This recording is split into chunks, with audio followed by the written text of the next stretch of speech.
The ancient stones whisper. They tell tales of a time long past, a time of shadows and secrets. This is Blackwood Castle, a fortress of fear nestled deep in the mountains of Eastern Europe. Its towering walls, scarred by time and weather, hold centuries of untold stories. The locals speak of Blackwood in hushed tones. Their voices are low, filled with a chilling mix of fear and respect. They tell of a darkness that lingers within the castle walls, a darkness that refuses to die. Blackwood Castle is more than just an empty ruin. It is a vessel of fear, a repository of ancient evil. It is a place where the veil between our world and the next wears thin.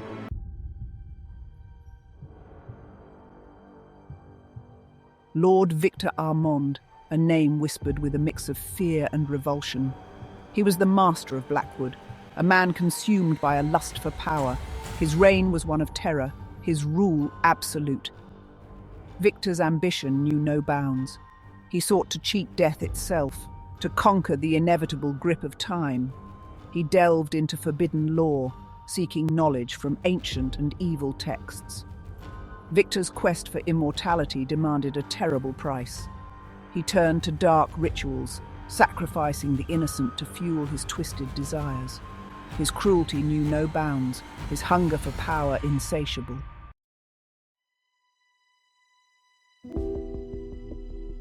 Time has not diminished the darkness of Blackwood Castle. The evil Victor unleashed still lingers, trapped within the very stones of his fortress. It waits, hungry for new souls to torment. Tonight, a team of investigators dares to challenge the darkness. Armed with their courage and their cameras, they will venture into the heart of Blackwood. They will confront the terrifying legacy of Victor Armand. Their goal is to uncover the truth, to expose the secrets buried beneath layers of time and fear. But Blackwood Castle guards its secrets jealously. It will not surrender them easily.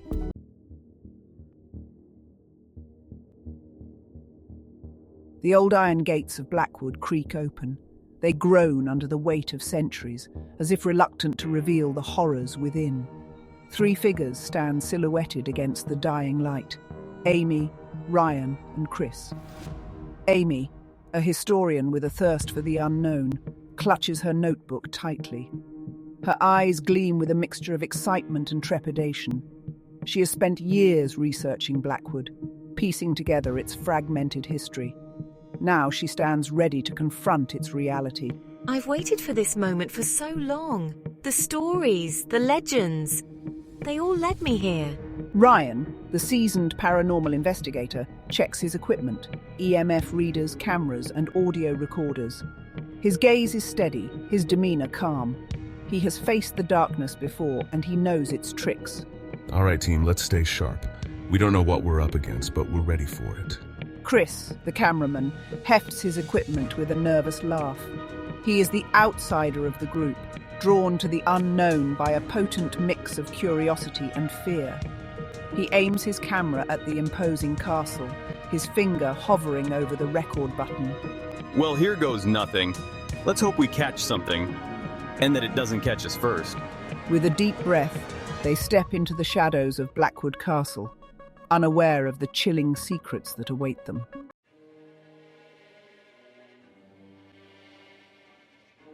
The air inside Blackwood is heavy, thick with the scent of decay and the weight of ages. Dust motes dance in the beams of their flashlights, illuminating cobwebs that cling to every surface like ghostly shrouds. The silence is absolute, broken only by the sound of their own breathing. They step carefully over the crumbling stone floor of the great hall.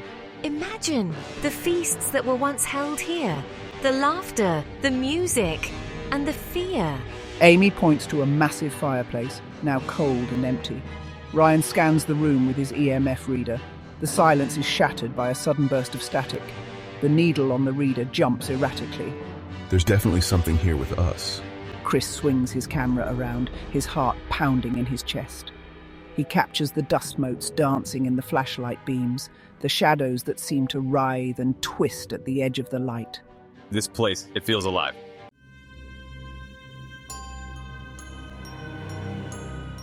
Are you brave enough to face the shadows that lurk in the forgotten corners of Blackwood Castle? A narrow, winding staircase leads them to the castle's chapel.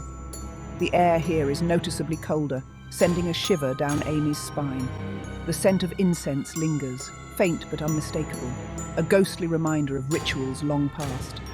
Stained glass windows, once vibrant with colour, are now little more than fragments of coloured glass held together by lead and grime. They depict scenes of angels and demons, of heaven and hell, a visual representation of the eternal struggle that seems to permeate Blackwood. These markings, they're not Christian. They hint at something older, something darker. Amy runs her fingers over the cold stone of the altar. Strange symbols etched into the surface seem to writhe beneath her touch. Ryan, his senses on high alert, notices a faint whispering coming from the far end of the chapel. It seems to emanate from the very walls themselves, a chorus of disembodied voices whispering secrets in the darkness. Chris, his camera trained on Ryan, feels a cold hand grip his shoulder. He spins around, but there's nothing there.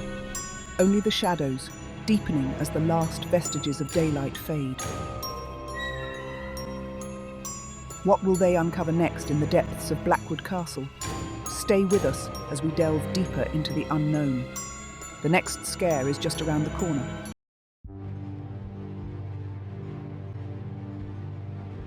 A sense of unease clung to them as they descended a narrow, winding staircase. The air grew heavy, thick with the weight of unseen eyes and the dust of ages. They emerged into a long, arched corridor, its stone walls lined with portraits of long-dead lords and ladies. Their eyes, dark and hollow, seemed to follow the investigators' every move. This is the Whispering Gallery. Legend has it that Lord Victor used this place to spy on his guests, his enemies, even his own family. Ryan held his breath, listening intently. A faint rustling sound echoed down the corridor, as if silk gowns were brushing against the stone floor. He shined his flashlight down the length of the gallery, but there was nothing there, only shadows playing tricks on his eyes. Chris, his camera trained on the portraits, felt a cold spot settle over him. It was as if an icy hand had reached out from beyond the grave and touched him on the back of his neck. He shivered, pulling his jacket tighter around him.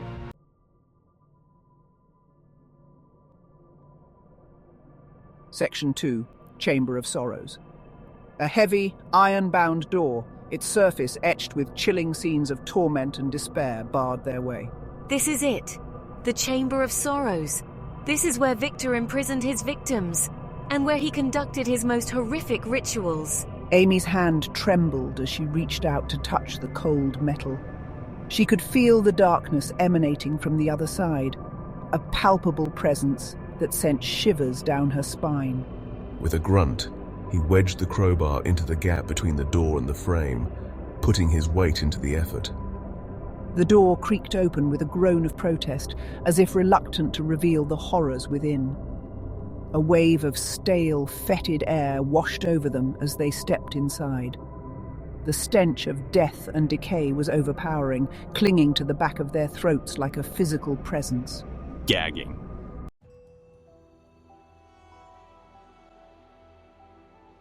Section 3, The Forbidden Archives. The chamber beyond was dimly lit by a single, flickering lantern that hung from a rusty chain. Shelves lined the walls, stacked high with ancient tomes bound in leather and iron. The air was thick with the smell of mildew and decaying parchment, a testament to the secrets held within these forgotten volumes. The Forbidden Archives. This is where Victor kept his most dangerous secrets, the knowledge he sought to unlock the mysteries of life and death. Ryan, his gaze sweeping over the shelves, noticed that some of the books were chained to their places. He reached out to touch one, his fingers brushing against cold, heavy metal. A jolt of energy, dark and malevolent, surged through his arm. He recoiled as if burned. Camera light sweeping over the shelves, titles that made his blood run cold. The Summoning of Shadows, The Pact of Eternal Night, The Ritual of Blood and Bone. He lowered the camera, suddenly afraid of what he might find if he looked too closely.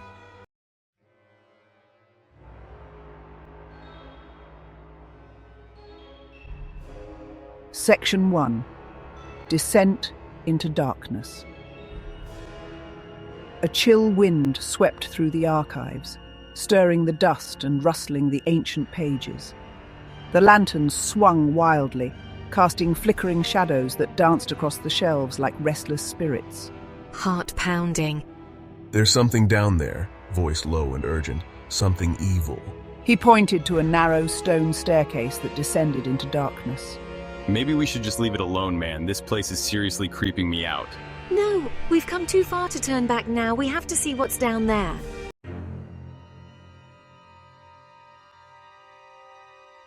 The air grew colder, more oppressive, as they descended deeper into the bowels of the castle.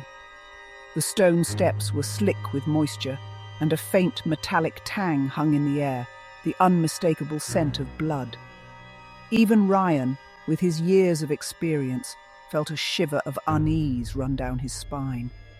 They emerged into a vast subterranean chamber. Torches flickered in niches along the walls, casting a sickly yellow light that illuminated rows of iron cages, their bars rusted and stained. The floor was littered with bones, both human and animal, silent testament to the horrors that had transpired in this place. This is where he kept them, the victims of his rituals. He tortured them, sacrificed them, all in the name of his twisted ambitions. Chris could feel his stomach churning. He had seen enough horror movies to know that some places were best left undisturbed. This was one of those places.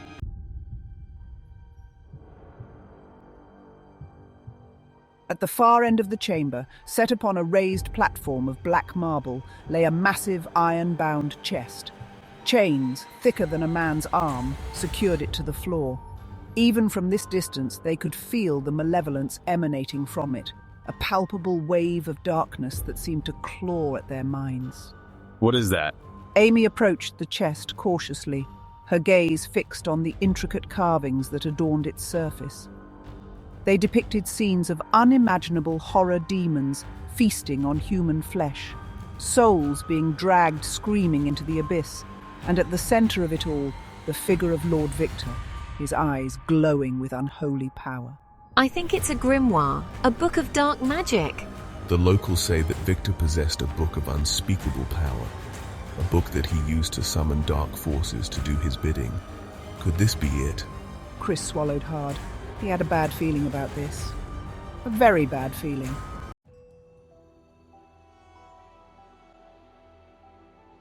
Ryan approached the chest cautiously, his every sense on high alert.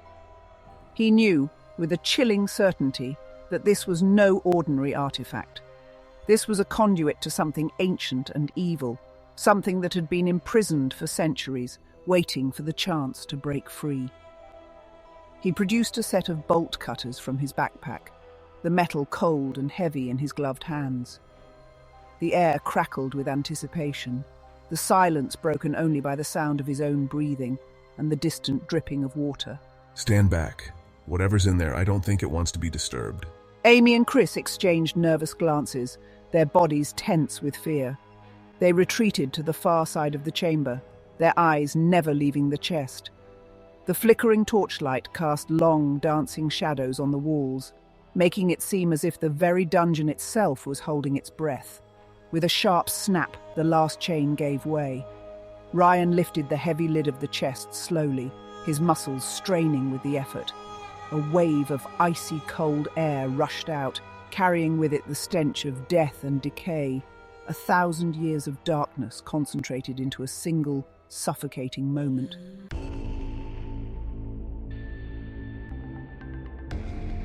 A blood-curdling scream echoed through the dungeons, a sound of pure terror that seemed to claw at the edges of their sanity. Whoa! Chris stumbled backward, his foot catching on a loose stone. He fell heavily, his camera clattering to the floor. You dare disturb my rest? You dare trespass in my domain? Run, get out of here. Lord Victor stood before them, his spectral form shimmering in the dim light.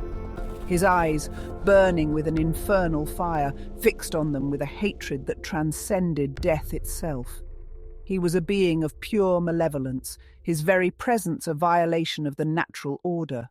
Oh my god! Ryan reacted instinctively, grabbing Amy's arm and pulling her toward the stairs. Go, go, go!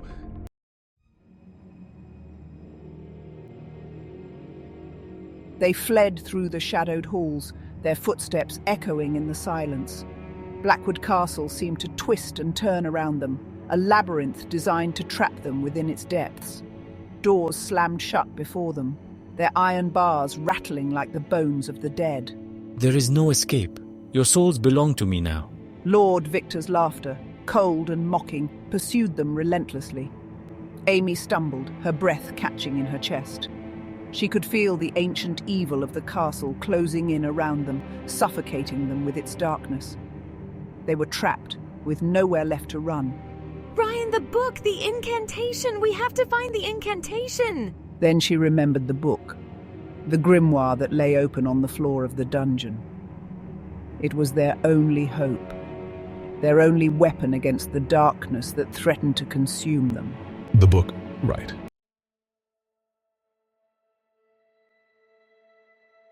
Silence descended upon Blackwood Castle. The oppressive presence of Lord Victor vanished, leaving behind an emptiness that was somehow more terrifying than the ghostly apparition itself. The air, no longer crackling with malevolent energy, hung heavy and still, thick with the residue of centuries of darkness. We did it! We actually did it! Amy, clutching the ancient grimoire, struggled to catch her breath. The words of the banishing ritual, still fresh on her lips, seemed to hang in the air, a fragile barrier between the world of the living and the realm of the dead. Her hands trembled, the weight of the book a physical manifestation of the burden they had just escaped. Are you all right? Ryan, his eyes scanning the shadows, reached out to help Amy to her feet. Chris, his camera still clutched in his hand, remained frozen in place, his wide eyes reflecting the flickering flames of the torches. He had witnessed the impossible, had stared into the face of pure evil, and he knew with a certainty that chilled him to the bone that nothing would ever be the same again. This is insane.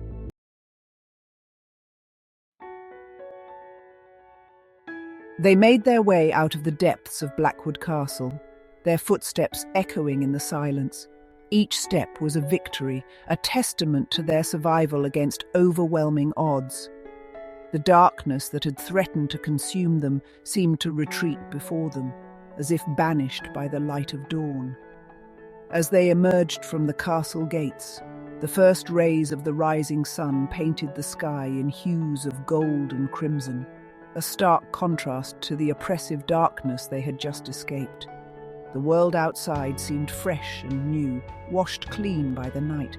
But even as they breathed in the sweet, cold air of freedom, a sense of unease lingered. Blackwood Castle, silhouetted against the dawn sky, seemed to watch them, its dark windows like the eyes of a predator lying in wait. The curse of Lord Victor, though temporarily subdued, remained, a malevolent presence woven into the very fabric of the castle. It awaited the next unsuspecting soul, the next curious mind, to draw them into its depths, to perpetuate the cycle of darkness that had endured for centuries.